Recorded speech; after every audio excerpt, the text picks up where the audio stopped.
మధ్యరాత్రి 3 గంటలకి హైదరాబాద్ నుంచి బెంగళూరుకి వెళ్తున్న బస్ క్షణంలో అగ్నిలో కాలిపోయింది. 20 మంది ప్రాణాలు కోల్పోయారు. ఇది జరిగింది ఎప్పుడు? అక్టోబర్ 24, 2025 రాత్రి. కావేరీ ట్రావెల్స్ బస్సులో 41 మంది ప్యాసింజర్స్ ట్రావెల్ చేస్తున్నారు. వాళ్ళకి తెలియదు ఈ జర్నీ వాళ్ళ లాస్ట్ జర్నీ అవుతుంది అని. కర్నూలు దగ్గర చిన్న కేతూర్ విలేజ్ రీచ్ అయినప్పుడు ఒక బైక్ బస్ ముందుకు వచ్చింది. డ్రైవర్ బ్రేక్ వేశాడు, కానీ లేట్ అయింది. బస్ బైక్ ని తొక్కడంతో డీజిల్ ట్యాంక్ బరస్ట్ అయిపోయింది. ఒక క్షణంలో బస్ మొత్తం అగ్నిలో కలిసిపోయింది. బస్ లో కొన్ని డోర్స్ ఓపెన్ కాలేదు, విండోస్ కూడా స్టక్ అయిపోయాయి. ప్యాసింజర్స్ అరిచారు, కానీ ఎవ్వరూ వినలేదు.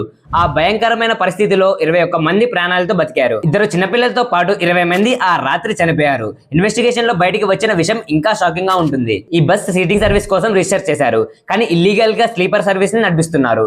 ఇంకా ఈ బస్ మీద 16 పెండింగ్ చలాన్స్ ఉన్నాయి. రూల్స్ బ్రేక్ చేసిన బస్ ఎలా హైవేస్ మీద నడుస్తుంది? ఎవరు responsible? Prime minister Modi relief announcement చేశారు. చనిపోయిన వాళ్ళకి 2 లక్షల రూపాయలు, గాయపడిన వాళ్ళకి 50,000 రూపాయలు. కానీ మనీతో ప్రాణాలను అయితే తీసుకురాలేం కదా. ఆ ఫ్యామిలీస్ కి కావాల్సింది మనీ కాదు, వాళ్ళ బ్రతుకులు. ఇన్సిడెంట్ మనందరికీ ఒక గుర్తు. రోడ్ సేఫ్టీ అంటే రూల్స్ పేపర్ మీద రాయడం కాదు, లైఫ్ ని కాపాడుకోవడానికి. ఇండియాలో ప్రతి ఇయర్ 1.5 lakh మంది రోడ్ యాక్సిడెంట్ లో చనిపోతున్నారు.